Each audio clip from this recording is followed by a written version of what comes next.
Hi everybody, Kenneth G Hasty here once again. So decided to try doing a video here from my office, so we'll see how it goes. Anyway, somebody recently suggested, because I have a lot of experience over the years in selling to dentists, and I currently have a handful of clients in the dental industry, that I approach video with how do you sell to dentists? And so, I got to thinking about it and thought, well, let's see what we can do. So basically, dentists are kind of unique people. They're doctors. They're very intelligent people, but there's some kind of unique aspects. Like when you go to dental school, you really don't get any formal business training. You don't get any formal training on how to, HR and how to run your staff and things like that. So, when a dentist starts a practice, especially a solo practice, they kind of learn under fire. So rule number one when you're selling to dentists is become a trusted resource. You want to be someone that they can lean on, somebody that they can trust to help them get what they need. Um, Another thing that dentists do is they have to depend a lot on their team, their staff. They don't. It's not just them working. While they're with a patient, somebody's got to run the front desk. When you know somebody else has to get the money from the insurance company, and somebody else has to help the dentist, the chairside person while they're with the patient, etc. So become a resource for the dentist, but also for the staff, because when they have their staff meetings or their team meetings, then they're going to ask, who should we work with on this, or we need this new product, or we should get one of these, and who should we call? Well, they're going to call you if you're the main trusted resource for it. Dentists, they make their own decisions when they're ready to purchase. So you're not going through committees, like you often do if you're working in medical and hospitals and such. So one nice thing is they have money usually, and they can purchase. So if you can bring them something that will help them to get more patients or to make more money and to do a better job, then they'll very likely be interested in getting it, especially if you can show them how to, where they get a return on their investment. When I worked for a large company in the past, when I first got in the dental business, this company had done some personality profile assessments of dentists. And they looked at the top 3 traits of the personalities of dentists, one word traits. And you care to guess what they are? All right, I'll tell you. Number one was ego. Um, Possibly because, hey, they're doctors. They've been through all that school, they're running their own business, they're making money, whatever. Number two, insecurity. There's a lot of possibilities for that, but they can't do every tooth perfect all the time, et cetera, et cetera.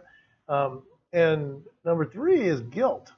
And the guilt part, we always were perplexed by what that means. And it's not that they're bad people by any means, but perhaps, like in dental school, they're taught how to do a perfect preparation, and they're taught how to do.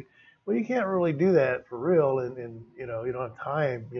So maybe the guilt part is because they can't do things perfectly, or maybe it's because suddenly they start making a lot of money, and now they feel a guilty pleasure. I don't know. I can't really address that one, but that was clearly one of the 3 traits that they identified.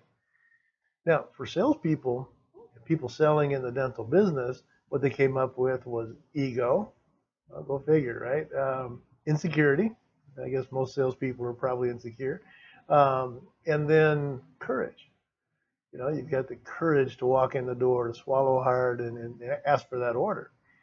So when you're dealing with a dentist, and you keep those in mind, so how do you, when you're trying to sell to a dentist, you want to appeal to their ego. You want to help them with anything they're insecure about, and you definitely want to make them feel good and credible and honorable, and not appeal to any kind of a guilt issue or potential guilt issue, because dentists are good people, and they want to do it right.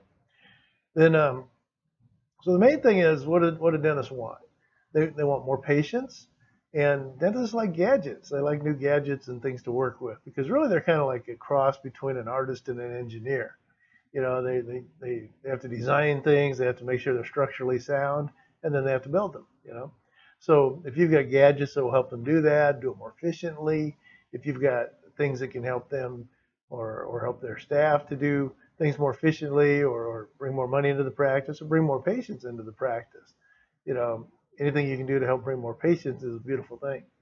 So those are kind of the basics of selling to dentists, and hopefully that'll help you if you're selling not only to dentists, but a lot of people that run their own office and they've got a team of people in the office.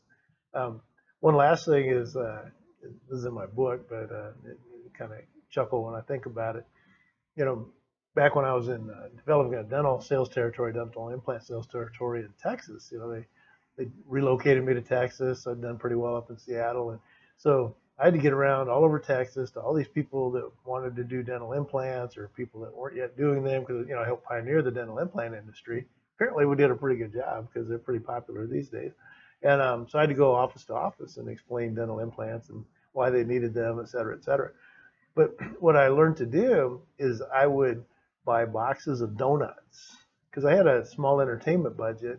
And rather than take people to dinner and spend $100, I could buy, 12 boxes of donuts and get the 12 offices. And on top of that, everybody in the office would get something.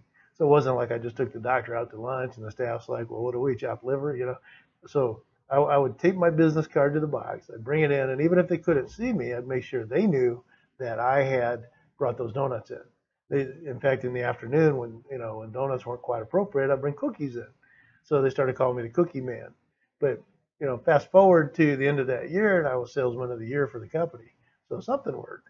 So basically, you follow those basics with selling to dentists and take care of the whole staff, and bring them some donuts, and it's okay. They don't mind. And the ones that some do, you're right. It depends on the area. Sometimes I'd call the office. I'd say, is this a donut office, or is this like a bagel office, or is this more like a fruit office? And they'd be like, oh yeah, we're a whatever kind of office. And then they like it when you bring things. So anyway, that's all I got on that. So Kenneth G Hasty signing off here. If you like these videos, then please forward, tweet, retweet, etc. And if you're interested in consulting in the dental business, I know a lot about it. I can do that with you, no problem. So KennethGHasty.com. You can check me out, or email me at Kenneth@KennethGHasty.com. Meanwhile, happy selling, and I wish you the best. Take care.